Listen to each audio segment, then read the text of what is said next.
دوای سەرکەوتنی قۆناغی یەکەمی داخستنی بازاڕ و شوێنە گشتیەکان، قۆناغی قەدەغەی هاتوچۆش لە سنووری ئیدارەی ڕاپەڕین کەوتە بواری جێبەجێکردنەوە. شار بە تەواوی خامۆشە، زۆرینە لە ناوماڵەکانیاندان. کۆرۆنا ئەو مەترسیە جدیەی کە تەنها خۆپارێزی دەتوانێت مەترسیەکانی کەم کاتەوە.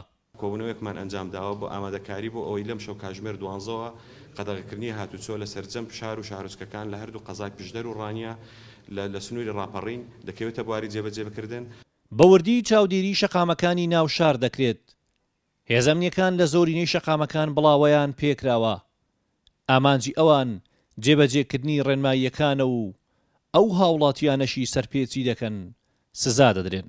دەرێ ئێمە لیژنە هاوبەشەکانی قایمقامەتی قەزای ڕانیە بەردەوام ڕۆژانە بەردەوام سەردانی بازاڕ و شوێنە گشتەکان دەکەن ئەو شوێنانەی کە بۆیان تەحدید کراوە کە پێویستە کراوە بن، فڕن و سەمونخانەکانە، کۆگای خۆراکە، سەوزە و بیوەیە. ئێمە هەموو ڕێنمایی و ئەو ڕێنمانەی کە لە وزارەتی تەندروستی دەچوون وەک خۆی جێبەجێمان کردو بەسەر مارکێتەکاندا و بەنسبەت گرانفرۆشیش ئێمە چاودێریی وردی بازاڕ و شوێنە گشتەکان دەکەین. هەر کەسێک گرانفرۆشی بکە و ئیستیغلالی ئەم بارودۆخە بکە، ئێمە ئیجراعاتی توندی ئیداری و یاسایی لەکردن و غرامێ دەکەین.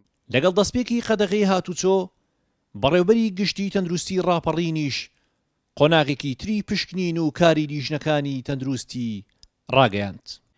ئێمە ئەمڕۆ لە دیوانی بەڕێوەبەرایەتی بە ئامادەبوونی کۆمەڵە لە پزیشکە بەڕێزەکان و بەشی خۆپاراستن و کۆمەڵە لە کارمەندانی بەڕێز هەستاین بە دروستکردنی کۆمەڵێک تیم بۆ وەرگرتنی ژمارەیەک سامپڵ واتە ژمارەیەک نمونە، ئەوەی کە پێی وترێت نمونەی ڕاندەم، بۆ وەرگرتنی کۆمەڵێک نمونە لە هەردوو شاری قەڵازیە و شاری ڕانیە و ناحیەکانی چوارقورنە و حاجیەوە و سەنگەسەر و ژارەوە. بێگومانێمە کۆمەڵێک تیممان دروست کردووە. ئەم تیمانە سەرپەرشتی ئەم چەند شار و ناحیانە دەکەن. ئەم تیمانە کۆمەڵێک سامپڵ وەرەگرن لە ناوبازار، لە کاسبکارەکان، لە کارشێری مارکێتەکان، لەگەڵ کۆمەڵێک کەسی تر لە ماڵەوە. ئەمە هاوکاتە لەگەڵ وەرگرتنی کۆمەڵێک نمونە لە ئەو هاوڵاتیە بەڕێزانی کە لە ئێستادا لە کەرەنتینەدان. لیژنەکان هەموو شوێنێک بەسەر دەکەنەوە، پشکنین بۆ هاوڵاتیان دەکەن.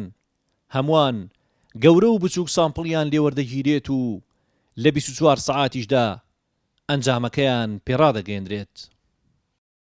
ئەم نەتیجەیە ئەمڕۆ ئێمە بەپێی دابەشبوونی گروپەکان هەموو سوابەکان کۆ دەکرێتەوە لەوانەیە تا ئێوارە ئێمە تا ئێستا مختبەرەکەی خۆمان ساز نەبووە بگەێنرێنە تاقیگەی مرکزی سلێمانی ئەوەی سەرسنار بۆ کۆڕۆنا.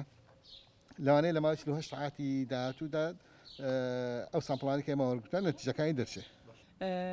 دیارە ئەمڕۆ سەرتاسەر هەموو هەرێمی کوردستان دەستمان کردو بە وەرگرتنی سامپڵ ڕاندۆمیلیە.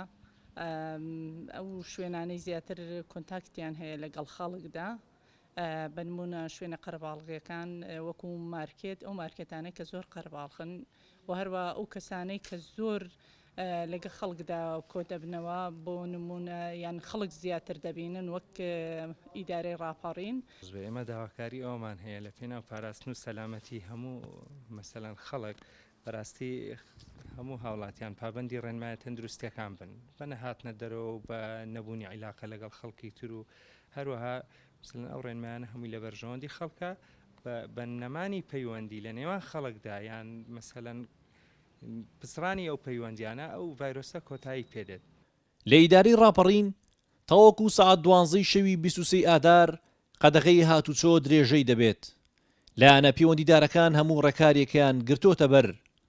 ئامانج لە هەنگاوەکانیان پاراستنی هاوڵاتیانە لە دەست ڤایرۆسێک کە دنیای خستۆتە مەترسی گەورەوە. هونەر ڕەسوڵ گەلی کوردستان، دەڤەری ڕاپەڕین.